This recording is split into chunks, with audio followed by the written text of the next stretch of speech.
Hi friends, I'm Karthik துருவம் அகாடமிலிருந்து. So வரக்கூடிய group 4 எக்ஸாமுக்காக நம்ம தினமும் கரண்ட் அஃபேர்ஸ் வந்து கொடுத்துட்ருக்கோம். அன்னன்னைக்கு உண்டான கரண்ட் அஃபேர்ஸ் அன்னன்னைக்கு நம்ம பார்த்துட்ருக்கோம். அந்த வகையில் ஜனவரி 23க்கு உண்டான கரண்ட் அஃபேர்ஸ் ஆல்ரெடி பார்த்தாச்சு. அந்த வீடியோ பதிவு பார்க்காதவங்க டிஸ்கிரிப்ஷனில் அதனுடைய லிங்க் வந்து கொடுத்துருக்கேன். ஸோ அதை பார்த்துக்கோங்க. இன்றைக்கி நம்ம பார்க்க போகிறது ஜனவரி 24ஆம் தேதிக்கு உண்டான கரண்ட் அஃபேர்ஸ் வந்து பார்க்க போகிறோம். சரிங்களா? ஓகே, முதல் கேள்வி பாருங்கள். பட்டியல் சாதியினரின் நலன்களை பாதுகாப்பதற்காக அமைக்கப்பட்ட குழுவின் தலைவர் யார்? ஸோ ஆன்சர் வந்து பார்த்தீங்கன்னா ஆப்ஷன் சி, ராஜு கௌபா அப்படின்றவர் தான். அதாவது 1952 வந்து பார்த்தீங்கன்னா இந்திய அரசியலமைப்பு சட்டப்பிரிவு 338 படி தேசிய பட்டியல் சாதியினர் ஆணையம் அப்படிங்கிறத அமைச்சாங்க.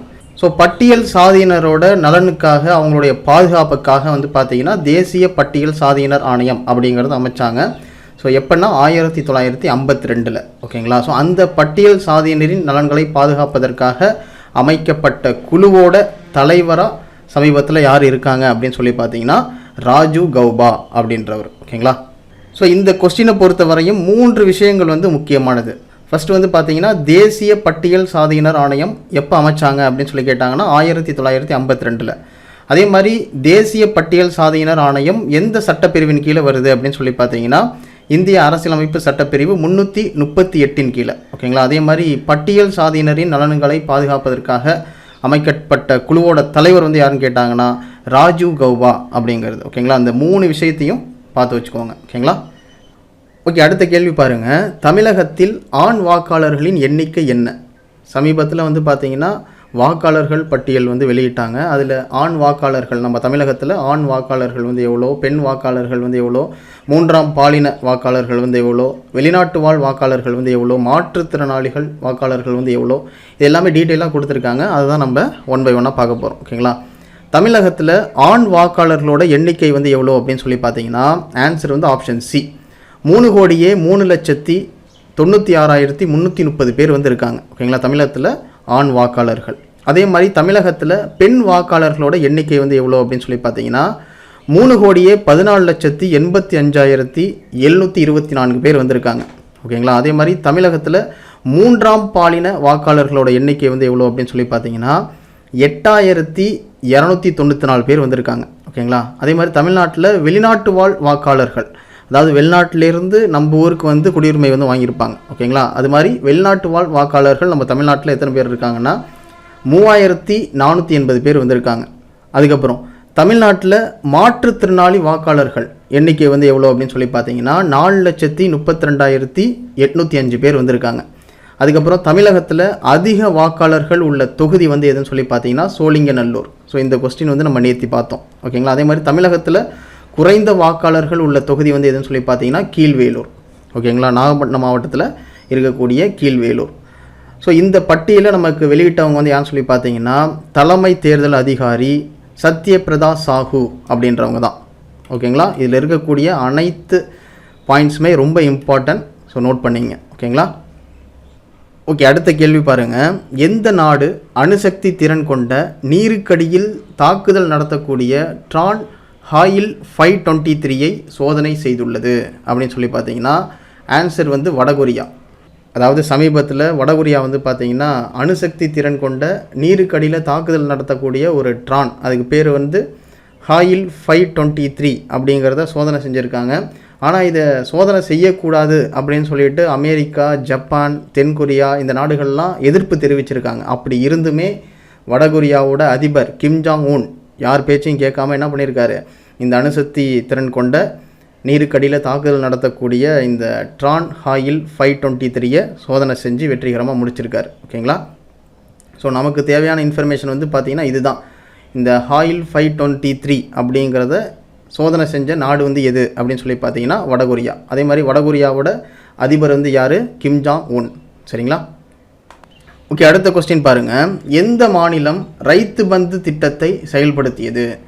ஸோ எந்த மாநிலம் ரைத்து பந்து அப்படின்ற திட்டத்தை செயல்படுத்தினாங்க அப்படின்னு சொல்லி பார்த்தீங்கன்னா ஆன்சர் வந்து ஆப்ஷன் டி, தெலுங்கானா. பொதுவாக ரைத்து பந்து அப்படின்னா விவசாயிகளின் உறவினர் அப்படின்னு சொல்லலாம். அதாவது அரசாங்கம் வந்து விவசாயிகளோட உறவினர் அப்படிங்கிற அர்த்தம் தான் வந்து பார்த்திங்கன்னா இந்த ரைத்து பந்து அப்படிங்கிறது. நாட்டில் இருக்கக்கூடிய விவசாயிகள் கடன் இல்லாமல் சாகுபடி பண்ணணும் அப்படிங்கிறதுக்காக கொண்டு வரப்பட்ட திட்டம் தான் வந்து பார்த்திங்கன்னா இந்த ரைத்து பந்து திட்டம் அப்படிங்கிறது 2018 19ஆம் ஆண்டு இது வந்து செயல்பாட்டுக்கு வந்திருக்கு.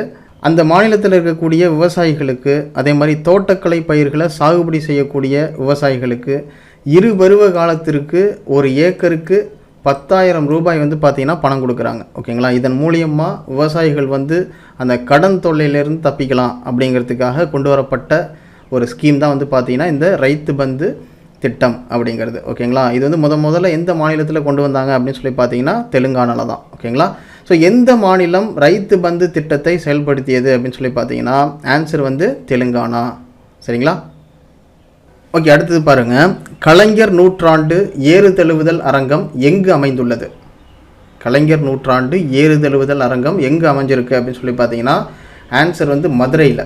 அதாவது கலைஞர் நூற்றாண்டு ஏறுதழுவுதல் அரங்கத்தை வந்து பார்த்தீங்கன்னா இன்றைக்கி தான் மதுரையில் திறந்து வச்சுருக்காங்க. ஓகேங்களா. திறந்து வச்சது வந்து யார் அப்படின்னு சொல்லி பார்த்தீங்கன்னா நம்ம தமிழக முதல்வர் மு.க. ஸ்டாலின் அவர்கள் வந்து பார்த்திங்கன்னா திறந்து வச்சுருக்காங்க. உலகத்திலேயே முதல் பிரம்மாண்டமான ஏறுதழுவுதல் அரங்கம் அப்படிங்கிறது இதுதான். ஓகேங்களா. கிட்டத்தட்ட 66.80 ஏக்கர் நிலப்பரப்பில் 62.78 கோடி செலவில் வந்து பார்த்திங்கன்னா இந்த ஏறுதழுவுதல் அரங்கத்தை வந்து கட்டியிருக்காங்க. ஓகேங்களா. இது வந்து நம்ம மதுரையில் எங்கே இருக்குன்னா அலங்காநல்லூர் அப்படின்ற பகுதியில் கீழக்கரை அப்படின்ற கிராமத்தில் அமைச்சிருக்காங்க. இந்த ஏறுதழுவுதல் அரங்கத்தில் வந்து பார்த்திங்கன்னா நிறையா சிறப்பு அம்சங்கள் வந்து இருக்குது. ஜல்லிக்கட்டு அரங்கத்தில் கிட்டத்தட்ட 3 தளங்கள் வந்து அமைச்சிருக்காங்க. அது மட்டும் இல்லாமல் சுற்றுலா பயணிகள் குழந்தைகளை கவரும் வகையில் 2 அருங்காட்சியங்கள் வந்து அமைச்சிருக்காங்க. அதுக்கப்புறம் கண்கவர் வண்ண ஓவியங்கள் வந்து வரைஞ்சிருக்காங்க. ஊர் விளையாட்டு அரங்கம் வந்து அமைச்சிருக்காங்க. கிட்டத்தட்ட 100 பேர் அமர்ந்து பார்க்கக்கூடிய மினி திரையரங்கம் வந்து பார்த்திங்கன்னா அமைச்சிருக்காங்க. ஓகேங்களா. இது மாதிரி நிறைய அம்சங்களோட இந்த ஏறுதழுவுதல் அரங்கத்தை வந்து அமைச்சிருக்காங்க. ஓகேங்களா. ஸோ நம்ம இதில் கவனிக்கப்பட வேண்டியது வந்து என்னன்னு சொல்லி பார்த்தீங்கன்னா கலைஞர் நூற்றாண்டு ஏறுதழுவுதல் அரங்கத்தை திறந்து வச்சது வந்து யார் அப்படின்னு சொல்லி பார்த்தீங்கன்னா மு.க. ஸ்டாலின் அவர்கள். அதே மாதிரி கலைஞர் நூற்றாண்டு ஏறுதழுவுதல் அரங்கம் எங்கே அமைஞ்சிருக்கு அப்படின்னு சொல்லி பார்த்தீங்கன்னா மதுரையில். ஓகேங்களா. மதுரையில் எந்த இடத்துல அமைஞ்சிருக்கு அப்படின்னு சொல்லி கேட்டாங்கன்னா கீழக்கரை அப்படின்ற கிராமத்தில். ஓகேங்களா. ஸோ இதில் இருக்கக்கூடிய ஒவ்வொரு பாயிண்ட்டுமே ரொம்ப முக்கியமானது தான். ஏன்னா வரக்கூடிய எக்ஸாமில் இந்த கேள்வி ஏதோ ஒரு விதத்தில் கேட்குறதுக்கு வாய்ப்பு இருக்குது. நோட் பண்ணிங்க. சரிங்களா. ஓகே, அடுத்த கேள்வி பாருங்கள். உரிமை குரல் என்னும் நூலை எழுதியவர் யார்? உரிமை குரல் அப்படின்ற நூலை எழுதியவர் வந்து யார் அப்படின்னு சொல்லி பார்த்தீங்கன்னா ஆன்சர் வந்து ஆப்ஷன் டி, டிஆர் பாலு அவர்கள். அதாவது இப்போ ரீசெண்டாக சென்னையில் தேனாம்பேட்டை அப்படின்ற பகுதியில் திமுக பொருளாளர் டிஆர் பாலு அவர்கள் எழுதிய நூல்கள் வெளியீட்டு விழா வந்து நடந்தது. ஓகேங்களா. ஸோ அந்த விழாவில் கிட்டத்தட்ட டிஆர் பாலு எழுதிய 4 நூல்களை வந்து வெளியிட்டிருக்காங்க. ஸோ அதை வெளியிட்டவங்க வந்து யாருன்னு சொல்லி பார்த்தீங்கன்னா நம்மளுடைய தமிழக முதல்வர் மு.க. ஸ்டாலின் அவர்கள் வெளியிட்டிருக்காங்க. ஓகேங்களா. ஸோ உரிமை குரல், பாதை மாறா பயணம், இதெல்லாம் வந்து பார்த்திங்கன்னா டிஆர் பாலு எழுதிய நூல்கள். இது மாதிரி 4 நூல்களை வந்து வெளியிட்டிருக்காங்க. ஓகேங்களா. ஸோ இந்த 2 நூல்களை பார்த்து வச்சுக்கோங்க. உரிமை குரல் அப்படின்ற நூலை எழுதியவர் வந்து யாருன்னு சொல்லி பார்த்தீங்கன்னா டிஆர் பாலு அவர்கள். அதே மாதிரி பாதை மாறா பயணம் அப்படின்ற நூலை எழுதியவங்க டிஆர் பாலு அவர்கள். ஓகேங்களா. ஸோ இதுவும் ரொம்ப முக்கியமான கேள்வி தான். ஓகேங்களா. உரிமை குரல் என்னும் நூலை எழுதியவர் வந்து யார்? டிஆர் பாலு. ஸோ நோட் பண்ணிங்க. ஓகே, அடுத்த கேள்வி பாருங்கள். வாளுக்கு வேலி அம்பலம் சிலை எங்கு அமைய உள்ளது அப்படின்னு சொல்லி பார்த்தீங்கன்னா ஆன்சர் வந்து சிவகங்கை. ஸோ நம்ம எல்லாருக்குமே வேலு நாச்சியார், மருதுபாண்டி சகோதரர்கள் இவங்களை பற்றி தெரியும். அவங்க கூட சேர்ந்து போராடினவர் தான் இந்த வாளுக்கு வேலி அம்பலம் அப்படின்றவர். தென் தமிழகத்தில் கிபி 18ஆம் நூற்றாண்டில் வெள்ளையர்களை எதிர்த்து போரிட்டிருக்காரு. ஸோ இவர் வந்து பாகநேரி அப்படின்ற கள்ளர் நாட்டில் தலைவராக இருந்திருக்காரு. மருதுபாண்டியர்களுக்கு நண்பனாக இருந்து வெள்ளையர்களை எதிர்த்திருக்கார். வேலு நாச்சியார், மருதுபாண்டியர்கள், அதே மாதிரி வாளுக்கு வேலி அம்பலம் இவங்கெல்லாம் சேர்ந்து போரிட்டதுக்கு உண்டான குறிப்பீடு வந்து பார்த்திங்கன்னா நமக்கு சிவகங்கை சரித்திர அம்மானையில் பக்கம் 151 கொடுத்துருக்காங்க. அதுக்கப்புறம் அக்டோபர் 24, 1801 கத்தப்பட்டு அப்படின்ற ஊரில் சில பேரோட சூழ்ச்சியினால் வாளுக்கு வேலி அம்பலம் வந்து பார்த்திங்கன்னா கொல்லப்படுறார். மருதுபாண்டியர்கள், வேலு நாச்சியார் இவங்கெல்லாம் எந்த அளவுக்கு முக்கியமானவங்களோ அந்த அளவுக்கு வாளுக்கு வேலி அம்பலம் அப்படின்றவங்களும் ரொம்ப ரொம்ப முக்கியமானவங்க. ஓகேங்களா. ஸோ வாளுக்கு வேலி அம்பலம் சிலை எங்கு அமைய உள்ளது அப்படின்னு சொல்லி பார்த்தீங்கன்னா சிவகங்கை. சரிங்களா. அடுத்த கேள்வி பாருங்கள். தமிழகத்தின் சிறந்த சமூக பணியாளர் விருது யாருக்கு வழங்கப்பட்டது? ஸோ ஆன்சர் வந்து பார்த்தீங்கன்னா ஆப்ஷன் ஏ, மோகன் அவர்கள்.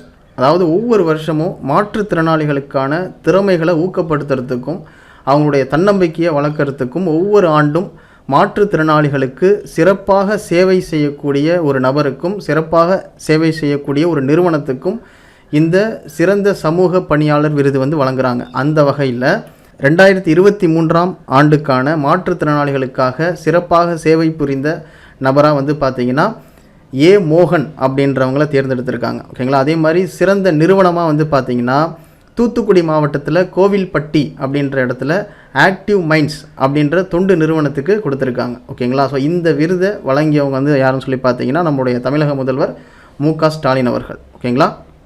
ஸோ தமிழகத்தின் சிறந்த சமூக பணியாளர் விருதை பெற்றவர் வந்து யாருன்னு சொல்லி பார்த்தீங்கன்னா ஏ மோகன் அப்படின்றவங்க. அதே மாதிரி தமிழகத்தின் சிறந்த சமூக பணியாளர் விருதை பெற்ற நிறுவனம் வந்து எதுன்னு சொல்லி பார்த்தீங்கன்னா ஆக்டிவ் மைண்ட்ஸ் அப்படின்ற தொண்டு நிறுவனம் தான். ஓகேங்களா. ஸோ இந்த ரெண்டையும் பார்த்து வச்சுக்கோங்க, ரெண்டுமே ரொம்ப முக்கியமானது. சரிங்களா. ஓகே, அடுத்த கேள்வி பாருங்கள். அணுவாதினி செயலி எதனுடன் தொடர்புடையது அப்படின்னு சொல்லி பார்த்தீங்கன்னா ஆன்சர் வந்து ஆப்ஷன் டி, மொழிபெயர்ப்பு. ஆக்சுவலாக அணுவாதினி செயலி அப்படிங்கிறது ஒரு மொழிபெயர்ப்பு செயலி தான்.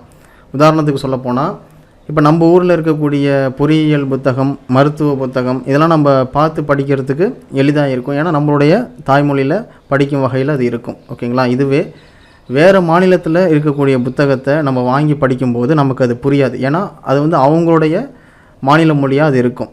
ஓகேங்களா. ஸோ அந்த மொழி நமக்கு தெரியாததுனால அது படிக்கிறதுக்கு நமக்கு சிரமமாக இருக்கும். ஸோ நம்ம படிக்கிறதுக்கு மொழி வந்து ஒரு தடையாக இருக்கக்கூடாது அப்படிங்கிறதுக்காக தான் இந்த அணுவாதினி அப்படின்ற செயலியை கொண்டு வராங்க. இப்போ வேறு மாநிலத்தில் இருக்கக்கூடிய புத்தகத்தை கூட நம்மளால் படிக்க முடியும் இந்த செயலி மூலியமாக. ஸோ அந்த புத்தகத்தை எடுத்து நம்ம இந்த செயலி மூலியமாக பார்க்கும்போது நம்மளுடைய தாய்மொழிக்கு அந்த செயலி வந்து மாற்றி கொடுத்துரும். புரியுதுங்களா. அப்போ நம்ம படிக்கிறதுக்கு நம்ம தாய்மொழியிலேயே படிச்சுட்டு போயிடலாம். அந்த மொழி புத்தகத்தை இந்த செயலி மூலிமா நம்ம தாய்மொழியிலே நம்ம படிக்கும் வகையில் இந்த செயலியை கொண்டு வர போகிறாங்க. ஓகேங்களா. இதற்கான பணிகள் வந்து மேற்கொள்ளப்பட்டு வந்துகிட்ருக்கு. ஸோ கண்டிப்பாக கூடிய விரைவில் இந்த அணுவாதினி செயலியை வந்து கொண்டு வந்துடுவாங்க. ஓகேங்களா. அணுவாதினி செயலி அப்படிங்கிறது நம்ம படிக்கிறதுக்கு மொழி வந்து ஒரு தடையாக இருக்கக்கூடாது அப்படிங்கிறதுக்காக கொண்டு வரப்பட்ட ஒரு மொழிபெயர்ப்பு செயலி தான். சரிங்களா. ஸோ அணுவாதினி செயலி எதனுடன் தொடர்புடையது அப்படின்னு சொல்லி பார்த்தீங்கன்னா மொழிபெயர்ப்பு செயலி தான். சரிங்களா. அடுத்த கேள்வி பாருங்கள். தேசிய பெண் குழந்தைகள் தினம் ஆண்டுதோறும் எப்போது கொண்டாடப்படுகிறது அப்படின்னு சொல்லி பார்த்தீங்கன்னா ஆன்சர் வந்து ஜனவரி 24. ஓகேங்களா. அதாவது மக்கள் மற்றும் சமூகத்தில் பெண் குழந்தைகளுக்கு சம வாய்ப்பு வந்து கிடைக்கணும், சம உரிமை வந்து கிடைக்கணும் அப்படிங்கிறதுக்காக தான் தேசிய பெண் குழந்தைகள் தினம் அப்படிங்கிறத அனுசரித்தாங்க. முதல்ல தேசிய பெண் குழந்தைகள் தினம் அப்படிங்கிறது எப்போ அனுசரிக்கப்பட்டதுன்னா ஜனவரி 24, 2009ஆம் ஆண்டு. ஓகேங்களா. ஸோ கேள்வி வந்து எப்படி வேணாலும் கேட்கலாம். தேசிய பெண் குழந்தைகள் தினம் முதல்ல எப்போ அனுசரித்தாங்க அப்படின்னு சொல்லி கேட்டாங்கன்னா ஜனவரி 24, 2009ஆம் ஆண்டு. சரிங்களா. ஸோ தேசிய பெண் குழந்தைகள் தினம் ஆண்டுதோறும் எப்போது அனுசரிக்கப்படுகிறது அப்படின்னு சொல்லி பார்த்தீங்கன்னா ஜனவரி 24. சரிங்களா. ஓகே, அடுத்த கேள்வி பாருங்கள். சர்வதேச கல்வி தினம் எப்போது கொண்டாடப்படுகிறது அப்படின்னு சொல்லி பார்த்தீங்கன்னா ஆன்சர் வந்து ஆப்ஷன் பி, ஜனவரி 24. அதாவது அனைவருக்கும் கல்வியோட மகத்துவத்தை மக்களிடையே கொண்டு போகணும் அப்படின்ற வகையில் சர்வதேச கல்வி தினம் அப்படிங்கிறது அனுசரிக்கிறாங்க ஆண்டுதோறும் ஜனவரி 24ஆம் தேதி.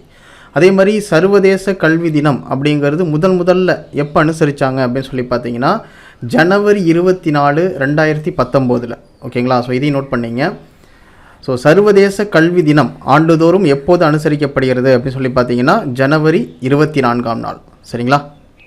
ஓகே ஃப்ரெண்ட்ஸ், இதோட இன்றைக்கி உண்டான கரண்ட் அஃபேர்ஸ் வந்து கம்ப்ளீட் ஆகுது. அதே மாதிரி இன்றைக்கி பார்த்த வீடியோவோட டெஸ்ட் வந்து நீங்கள் அட்டன் பண்ணி பார்க்கணும் அப்படின்னு நினச்சிங்கன்னா டிஸ்பிளேல தெரிகிற வாட்ஸ்அப் நம்பர் 6374836079 இந்த வாட்ஸ்அப் நம்பருக்கு ஹாய் சிஏ அப்படின்னு சொல்லிட்டு வாட்ஸ்அப்பில் மெசேஜ் பண்ணுங்கள். ஸோ உங்களுக்கு உண்டான டெஸ்ட் கொஸ்டின் வந்து உங்களுக்கு சென்ட் பண்ணி விட்டுருவோம். அதை வந்து ஒரு டெஸ்ட்டாக நீங்கள் அட்டன் பண்ணி பார்த்துக்கலாம். ஓகேங்களா. ஒரு நாளைக்கு மேக்ஸிமம் வந்து பார்த்திங்கன்னா ஒரு 10 நிமிஷம் தான் டைம் ஸ்பெண்ட் பண்ணுறீங்க. வீடியோ பார்க்குறீங்க, டெஸ்ட்டு வந்து அட்டன் பண்ணி பார்க்குறீங்க. அதோட அன்றைக்கு உண்டான கரண்ட் அஃபேர்ஸ் வந்து கம்ப்ளீட் ஆகுது. ஸோ கண்டிப்பாக வரக்கூடிய எக்ஸாமுக்கு இந்த கரண்ட் அஃபேர்ஸ் எல்லாமே உங்களுக்கு ரொம்ப யூஸ்ஃபுல்லாக இருக்கும். ஸோ அதனால் ஸ்டார்டிங்லேருந்து ஃபாலோ பண்ணிட்டு வாங்க. அதே மாதிரி இந்த வீடியோ பதிவு எப்படி இருந்தது அப்படிங்கிறத கண்டிப்பாக கமெண்ட் பாக்ஸில் மென்ஷன் பண்ணுங்கள். ஓகேங்களா. ஓகே ஃப்ரெண்ட்ஸ், இதோட இன்றைக்கு உண்டான வீடியோ வந்து கம்ப்ளீட் பண்ணிக்கலாம். Okay, thank you. துருவம் அகாடமிலேருந்து கார்த்திக்.